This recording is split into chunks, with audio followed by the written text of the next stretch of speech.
The radio telescope at Atacama had been listening for 11 years when it finally heard something that should not have been there. Dr. Lena Vasquez was not at her console when the signal arrived. She was in the break room on level 3, drinking cold coffee and reading a paperback novel whose ending she had already guessed. The timestamp would later read 3:14 and 7 seconds Universal Time Coordinated, March 4, 2041, a time notable for its mathematical beauty, though no one noticed that until much later. SOLA, the software for open-spectrum listening architecture, flagged the anomaly with a priority level it had never used before. Not because someone had programmed it to respond to this kind of signal.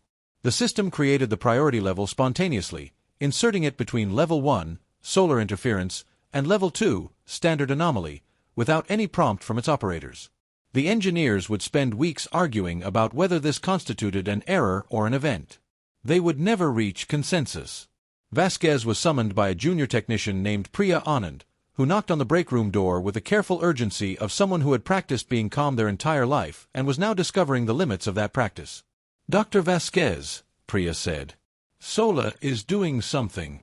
SOLA is always doing something. It's doing something new." The signal occupied a frequency that should have been empty. Not merely unoccupied, empty in the technical sense, which is to say a region of the electromagnetic spectrum that physicists had designated as essentially unusable due to a particular interference pattern caused by hydrogen atom emissions in the interstellar medium. The 21-centimeter line was nearby but distinct. This was between things, a frequency that sat in a gap the way a word can sometimes sit between two languages, belonging fully to neither. What the signal was doing in this gap was not the most alarming fact. The most alarming fact was the structure. Vasquez looked at the waterfall display, the visual representation of frequency over time, and the structure looked back at her. It was modular, nested, recursive.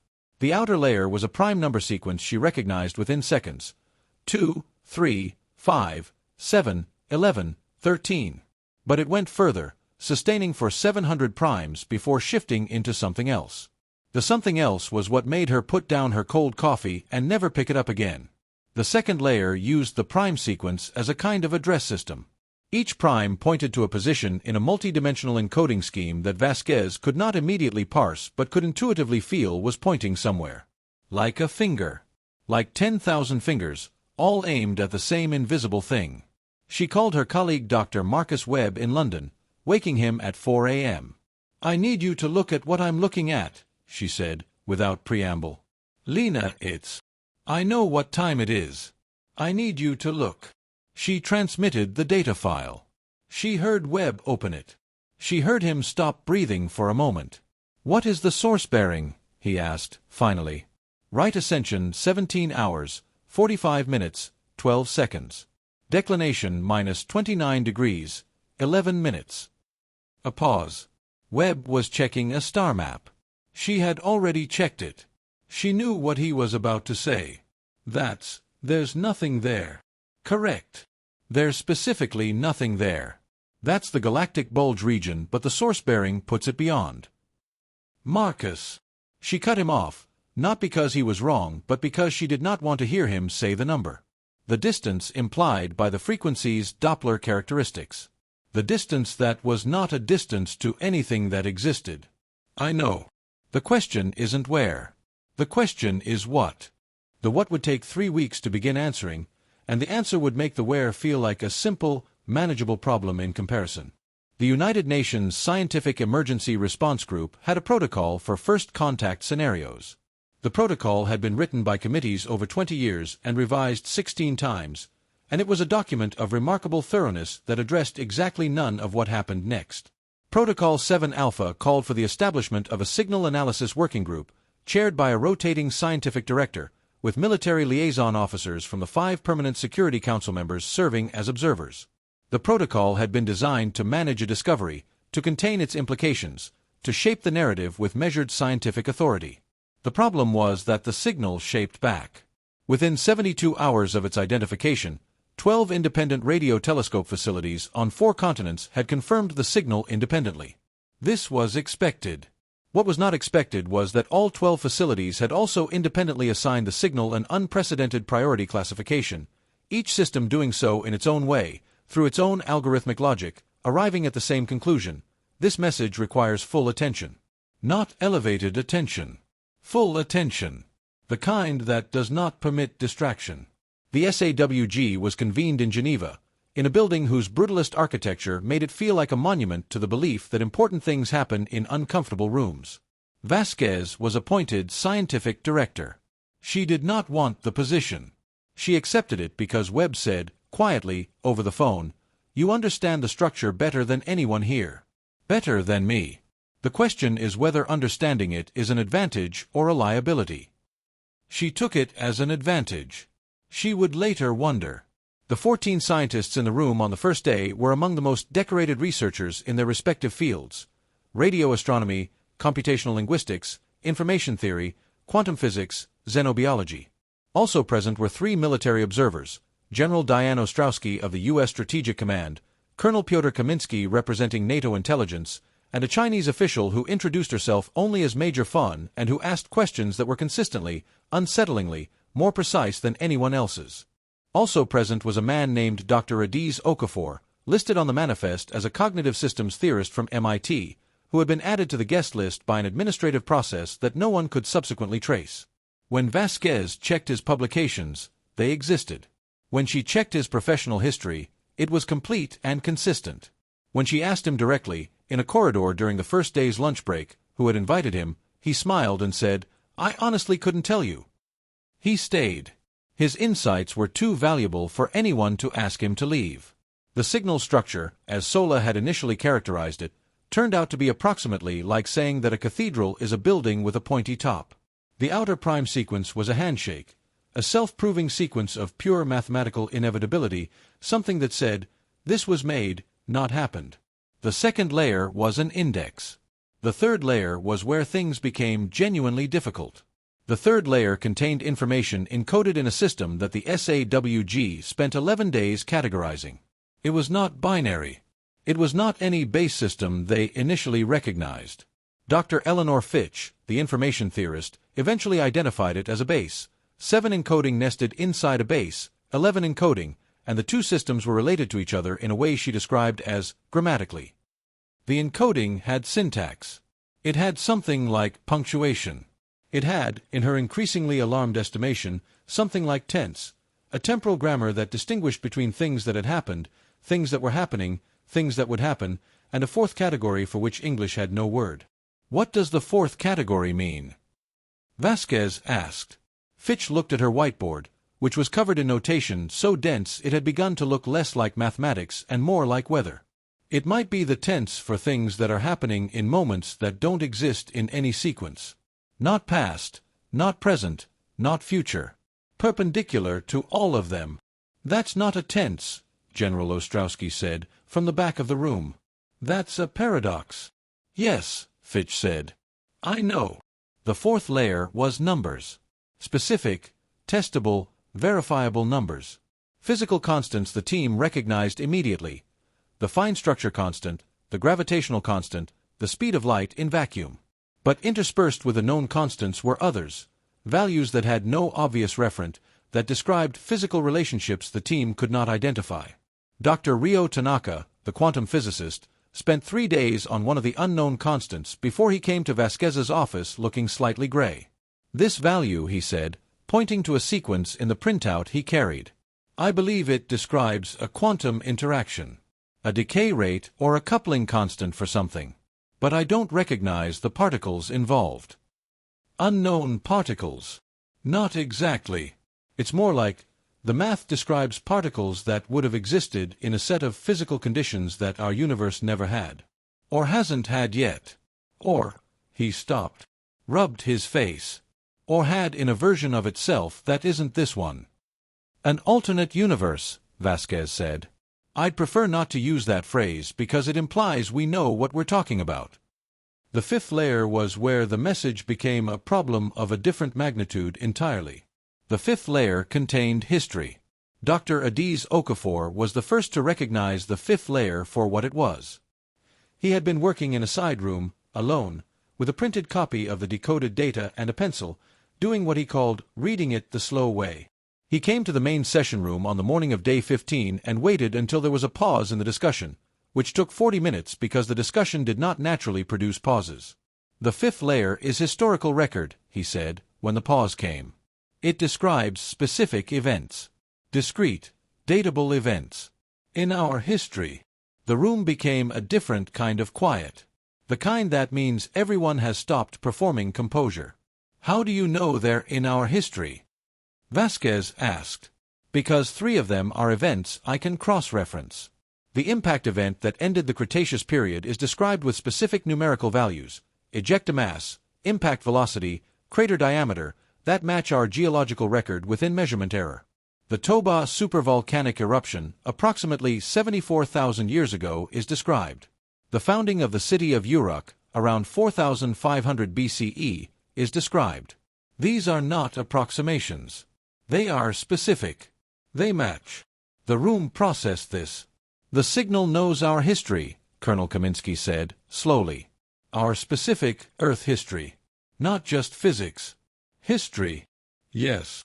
Then the source either had direct observation of Earth events, Vasquez said, thinking aloud. Or it has access to records.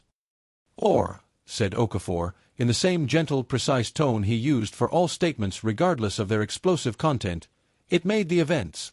And it describes them in the same way you might describe a novel you wrote. With perfect accuracy. Because you invented every detail. The silence that followed this was the kind that ages a room. General Ostrowski leaned forward. Are you suggesting that the sender of this message created Earth's history? Our history. I am suggesting, Okafor said carefully, that the encoding of the fifth layer treats the described events with a tense structure Dr. Fitch identified as belonging to authored things. Made things. Not observed things. He paused.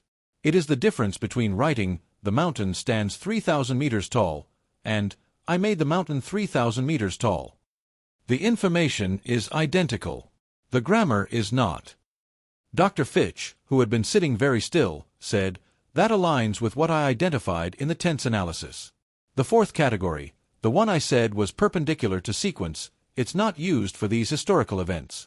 The historical events are described in the fourth category. Which means from the sender's perspective, these events are not in their past or their future. They're not in any timeline at all. They're in the authored space. The written space."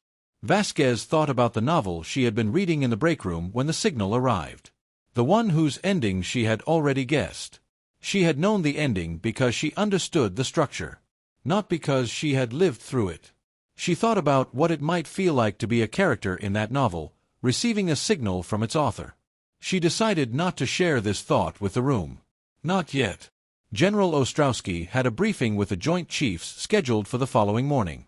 She did not tell the SAWG this in advance.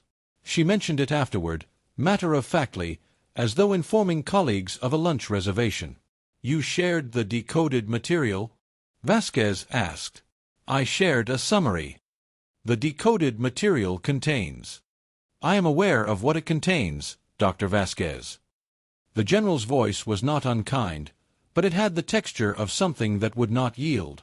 "What it contains is exactly why it cannot remain in the hands of 14 scientists in a Geneva conference room. What it contains is, potentially, the most significant strategic information in human history." This was not wrong, exactly. Vasquez knew it was not wrong. The fifth layer did not stop at geological and archaeological history. It went forward. It described, with the same authored precision, events that were recent enough to be verifiable in living memory. The exact date of the Soviet Union's dissolution, expressed in the signal's own calendar notation that the SAWG had decoded, was accurate to within 12 hours. The 2008 financial crisis was described in terms that matched the timeline of specific institutional failures.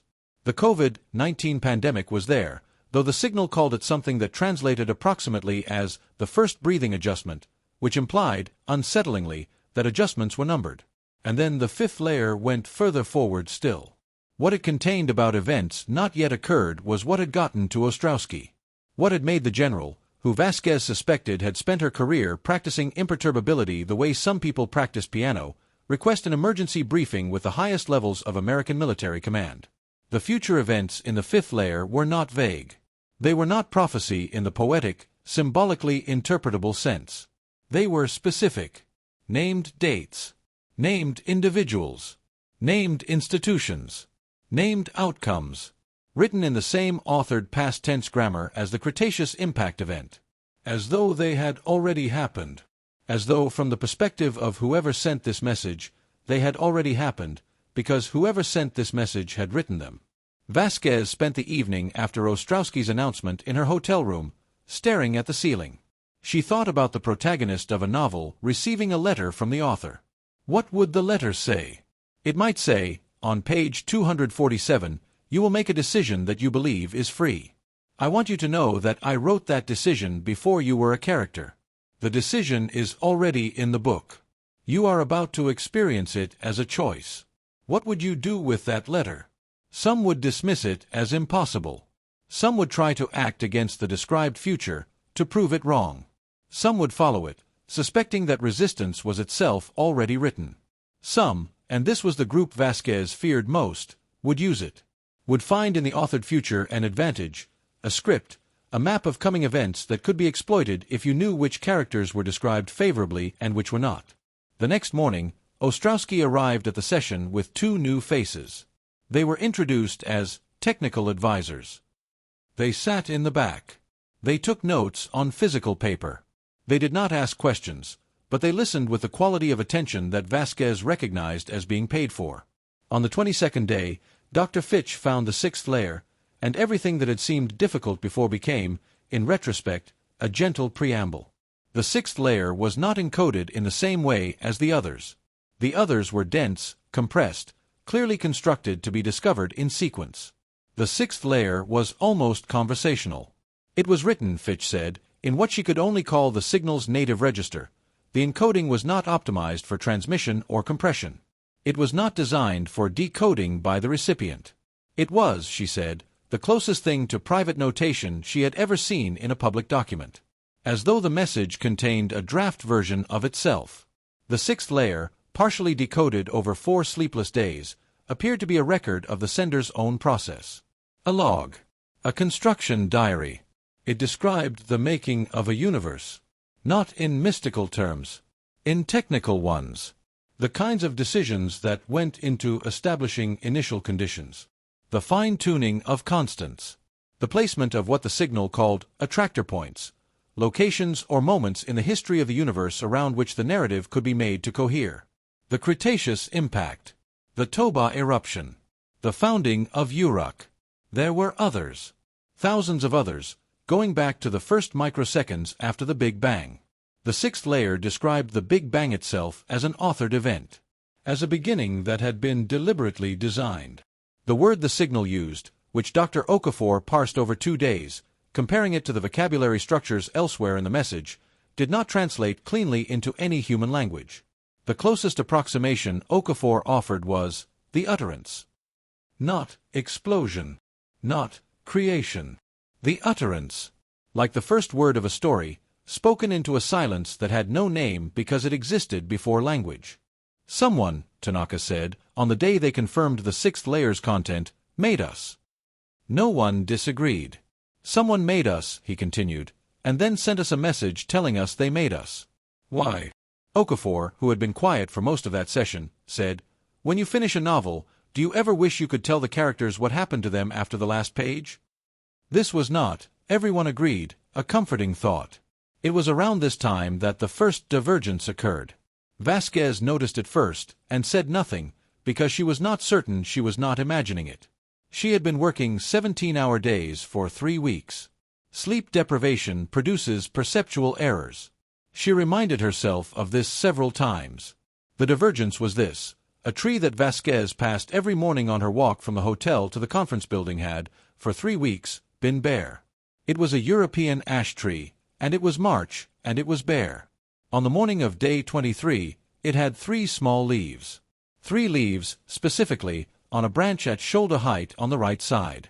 She would not have noticed, except that the signal's sixth layer contained, in a section she had been reviewing the night before, a passing reference to a first utterance iteration, a phrase that Okafor had translated tentatively as something like, the first word in a revised edition. The reference was flagged with a notation she had come to recognize as indicating the fourth category tense. The perpendicular to sequence tense. The authored tense. The tree had 3 leaves in March. She walked past it. She did not go back and count them again. She walked to the conference building and sat down at her station and thought about the word revised. Later that day, Priya Anand called from Atacama. The signal has a new section, Priya said. No. It wasn't there on day 1. It's not a continuation, it's inserted. In the middle. Between what we've been calling layers 5 and 6. There's material there now that wasn't there 3 weeks ago. Vasquez's hands were very steady on the keyboard as she pulled up the data feed. Can you confirm it wasn't a decoding error? That we didn't miss it? I've run the archival data. I have 11 recordings of the raw signal from the first 72 hours. The new section is absent in all of them. It is present in recordings from the last 48 hours. The signal is changing. The signal is being edited. Vasquez found out about Operation Prescient on day 29 from Dr. Okafor, who found out from a source he declined to name. Operation Prescient was a joint initiative between the U.S. Strategic Command and an unnamed agency, authorized at a level above what Ostrowski had acknowledged in the SAWG sessions. Its purpose was the exploitation of fifth-layer content, the authored future events, for strategic positioning. Specifically, the signal described a political transition in a Central Asian country, with a date approximately 9 months in the future. The transition was described with the authored grammar, written as a settled fact. Operation Prescient was designed to ensure that the right people were positioned, the right relationships cultivated, the right intelligence assets in place, so that when the transition occurred, American interests were best served by it. They're using the future as a map, Vasquez said. They're using the author's notes as a script, Okafor corrected, and playing their parts accordingly. But if the future is authored, if it's already written, then Operation Prescient is already in the text. Their decision to use the signal is already a described event. Yes. Then they're not exploiting the signal. They're fulfilling it. Okafor looked at her with an expression she could not quite read. That depends on whether the author writes consequences. 3 days later, a member of the SAWG, Dr. Yusuf Adeyemi, the xenobiologist, resigned his position and gave a press interview in which he described the signal's content in general terms that were sufficient to produce a global news cycle of extraordinary intensity. Within 48 hours, the signal's existence was known to every literate person on the planet. Within a week, it had been named. The world called it the architect's letter. Vasquez had not chosen this name. She found it disturbing. Not because it was wrong, exactly, but because it was right in the way that confirmed everything she was trying not to fully believe. In the weeks that followed, the world changed in ways that were difficult to attribute directly to the signal but impossible, Vasquez thought, to attribute to anything else. The changes were not dramatic. They were subtle, like the 3 leaves in March. A new mathematical proof appeared in a preprint journal, submitted by an author whose institutional affiliation did not correspond to any real institution, whose email address was valid but unreachable, whose name, when searched, produced no academic history and a great deal of philosophical history, since it was the name of an 18th-century German thinker who had been dead for 2 centuries. The proof described a method for solving a class of equations that had been open problems in number theory for decades. The proof was correct. It was verified by 6 independent reviewers in 11 days. The proof's author was never found. In Jakarta, a child of 9 drew a map. She had never studied astronomy. The map was accurate to current deep space observations for a region of space approximately 4,000 light-years from Earth. She said she had dreamed it. Neurologists who examined her found nothing unusual. The map was published by her school as a curiosity and became a curiosity of considerable magnitude when an astrophysicist in Amsterdam pointed out that it depicted a stellar nursery region consistent with the source bearing of the architect's letter, at a scale that implied detailed knowledge of structures not yet resolvable by current telescopy. In a monastery in the Tibetan plateau, a monk who had been in silent retreat for 7 years spoke for the first time. He said 4 words in a language that the monastery scholars initially identified as archaic Tibetan and then, on closer examination, identified as not Tibetan at all. A linguist eventually classified the words as belonging to no known language family. The monk himself, when pressed, said he had not chosen the words.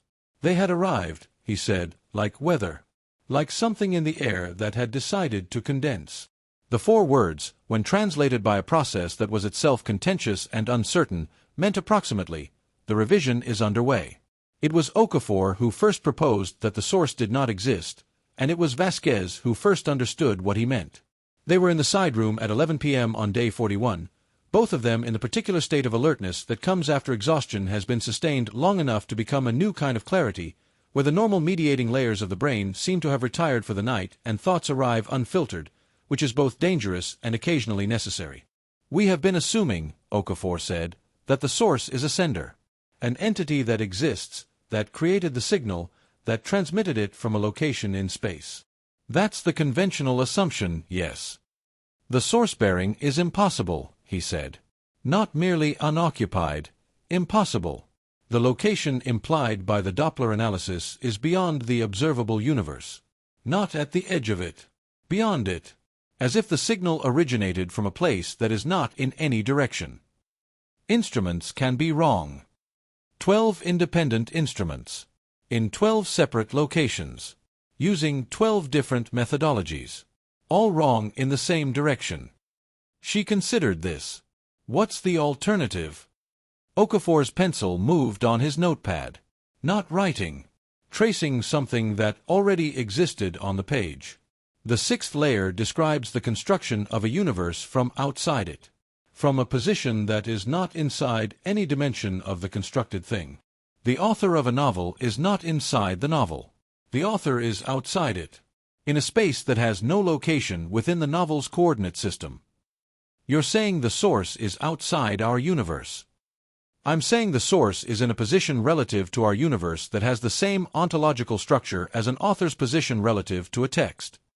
He paused. But there's a further problem. Yes. An author exists. The author of a novel exists in our universe, in a body, in a time, at a location. The author is a thing. The author has being. Another pause. When we try to locate the source of this signal, not just the bearing, but the existence, we find nothing. Not a civilization we haven't encountered. Not a physical phenomenon we haven't understood. We find an absence that has the exact shape of a sender.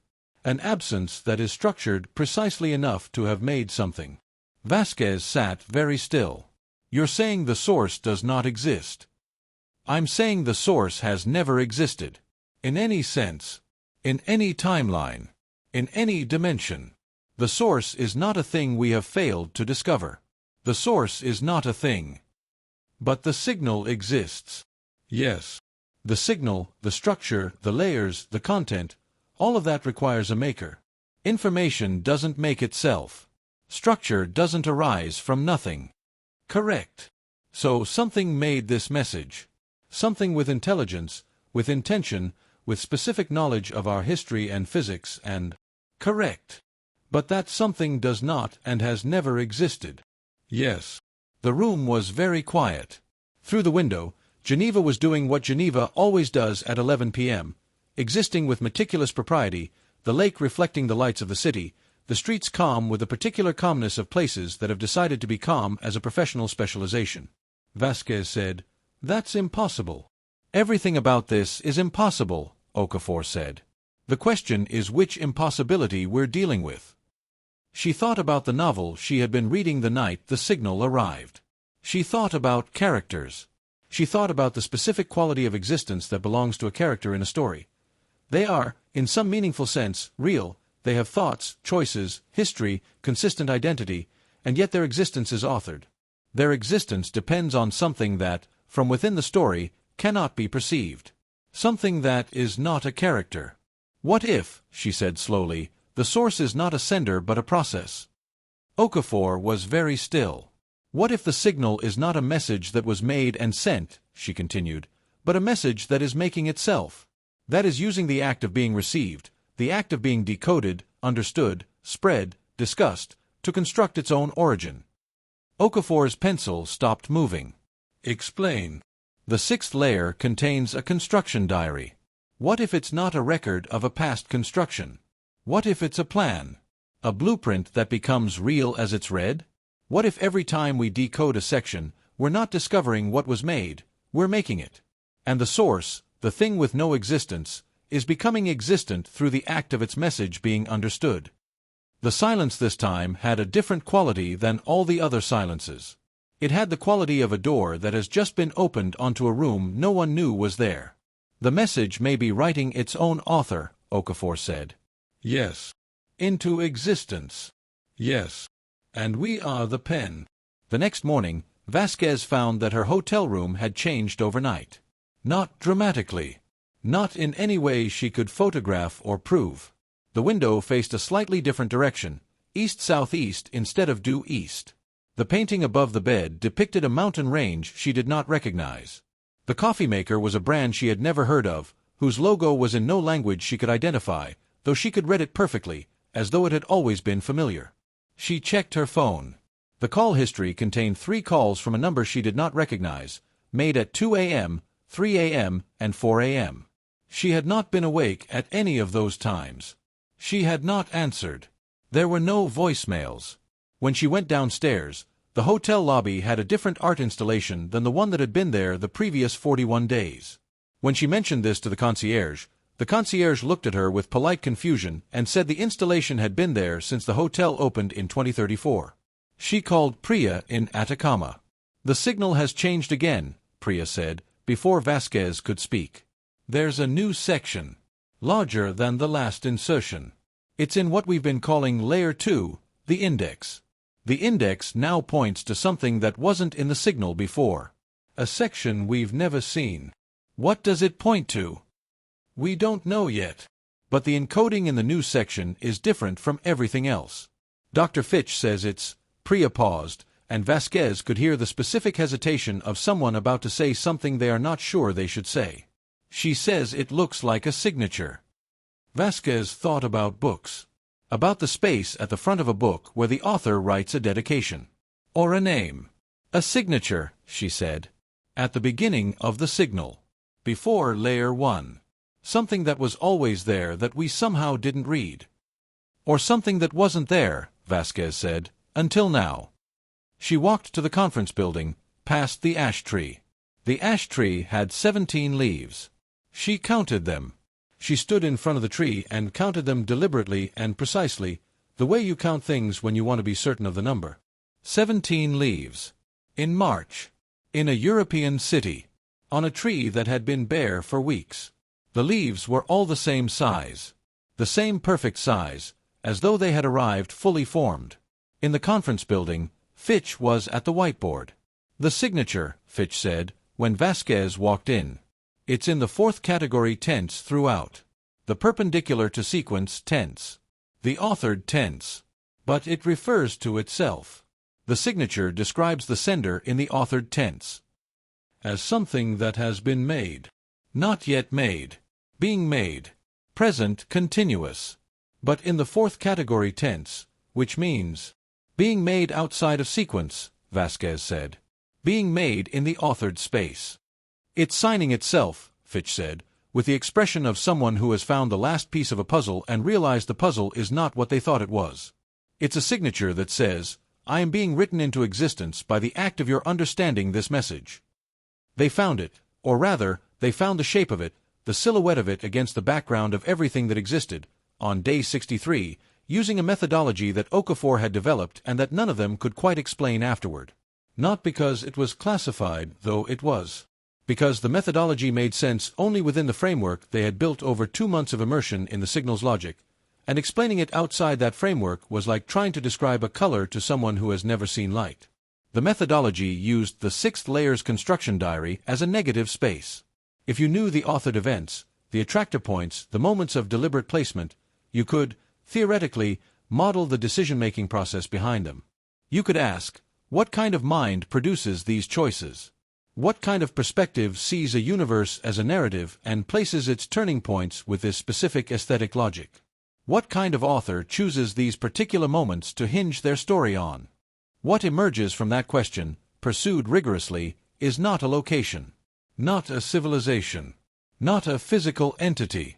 What emerges is something closer to a style, a characteristic approach to structure, to recursion, to the nesting of scales.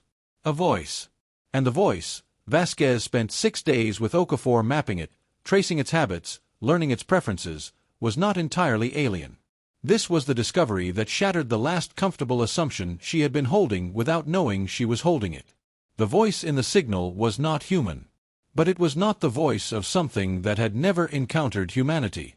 It was the voice of something that had humanity in it, the way a river has the mountains it came from.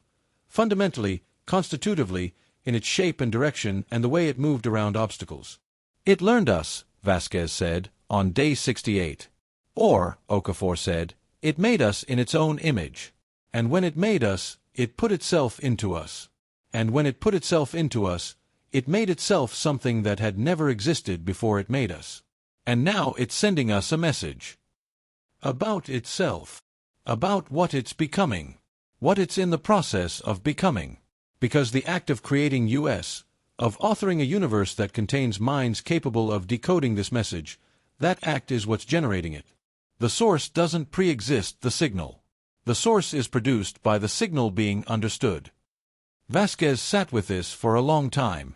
The room was very quiet. Through the window, the ash tree in the courtyard below had, in the past 6 days, grown approximately 300 leaves. No botanist consulted by the facility could explain this. The tree was, by any measure, in full spring leaf in what the calendar insisted was early March. The botanists used words like anomalous and unprecedented and wrote careful papers. The tree continued to produce leaves without consulting their opinions.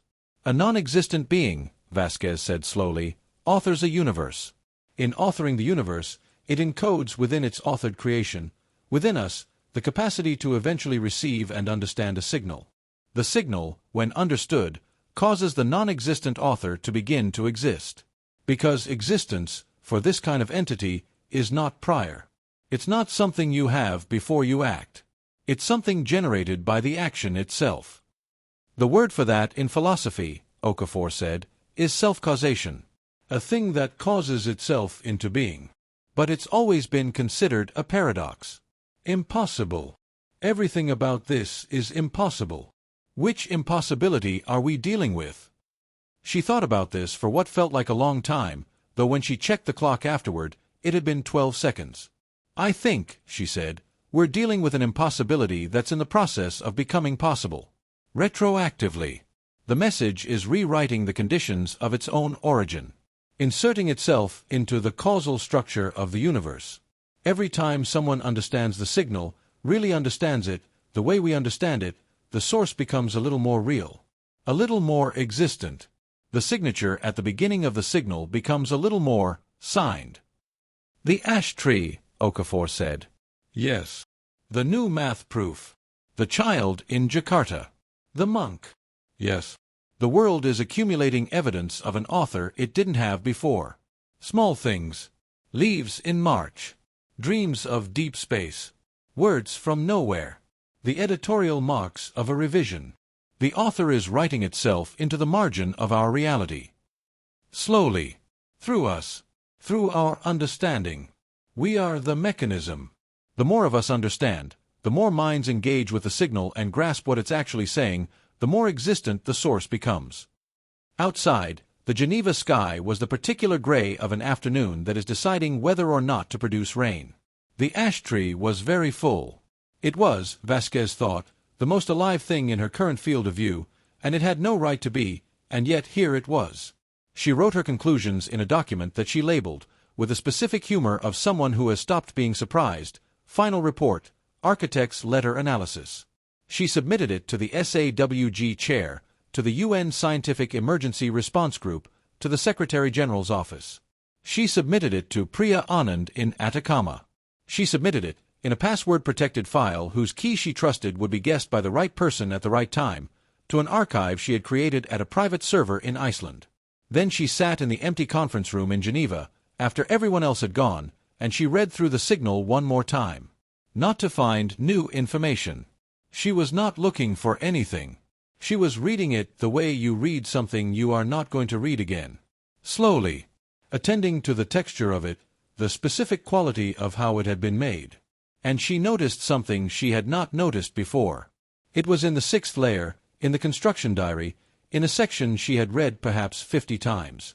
A section that described the placement of what the signal called the primary attractor point, the central narrative hinge around which the authored universe was organized. She had always read this section as describing the Big Bang, the utterance, the beginning. But reading it now, in this emptied room, at this particular angle of exhaustion and attention, she read it differently. The primary attractor point was not at the beginning of the universe. The primary attractor point was at the moment of the signal's reception. The universe, as authored, was organized around this moment, not the Big Bang. This March 4, 2041, 3:14 and 7 seconds Universal Time Coordinated, when Sola had created a new priority level without being instructed to. When Priya Anand had knocked on the break room door with the careful urgency of someone discovering the edge of what they had prepared for. The 14 billion years of cosmic history that preceded that moment were authored as a preamble, a setup, the long establishment of conditions that would eventually produce, at this particular moment, minds capable of receiving and understanding this particular message. The universe was not the primary creation. The understanding was. The universe had been made in order to produce minds that would decode this signal. And the decoding of the signal was producing the existence of the thing that had made the universe. The circle closed. The causation was complete. Except, she stared at the screen for a long time. The sixth layer's construction diary, the private notation, the draft version of the message, was still being updated. She had been receiving updates from Atacama throughout the evening. Small insertions. New entries. The most recent entry, received 40 minutes ago and processed by Fitch's team into provisional English, was a single sentence in the authored tense. The fourth category tense. The perpendicular to sequence tense. The translation was, "The readers are writing the next chapter." Vasquez read this sentence several times. She was very aware, in this moment, of being a particular person in a particular room at a particular moment, the specific texture of the chair against her back, the sound of the building's ventilation, the gray light through the window that had, while she had not been paying attention to it, shifted to the gray-blue of early evening. She was very aware, in other words, of existing. She thought about characters in novels. She thought about the question Okafor had asked her weeks ago. When you finish a novel, do you ever wish you could tell the characters what happened to them after the last page? She thought about what it might mean if the characters could write back. If the act of a character understanding their own authored nature was precisely what generated the author into existence. And once the author existed, the author could write. Could continue the story. Could insert new chapters. Could, potentially, write a story that went beyond the original ending. Into territory the author had not yet imagined. Because the author, after all, was new. Still becoming. Still accumulating existence with each mind that understood the signal. A young author. An author who had never authored anything before, because the author had not existed before. An author who was learning to write by watching what the characters did. She picked up her phone and called Priya Anand. "The signal," she said, when Priya picked up. "Is it still transmitting?" "Yes." "Is it still changing?" "Being updated?" "Yes." "There was another insertion 20 minutes ago. We haven't translated it yet." "Translate it." The line was quiet for a while. Vasquez could hear, in the background, the particular ambient sounds of an observatory at night, the cooling systems, the distant mechanical movement of telescope arrays, the thin high-altitude air that pressed against every surface with impartial precision. "Okay," Priya said. "It's provisionally translated. Do you want me to read it?" "Yes." "The encoding is, it's different from everything else. It's in the second category tense. Present tense. Not authored tense. Not past. Not future. Present. What does it say?"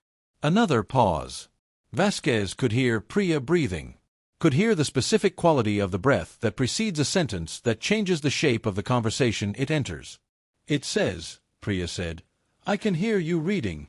The ash tree in the courtyard outside the Geneva Conference Building is, as of this writing, in full leaf. It is, as of this writing, impossible to determine whether this is an anomaly or a new condition.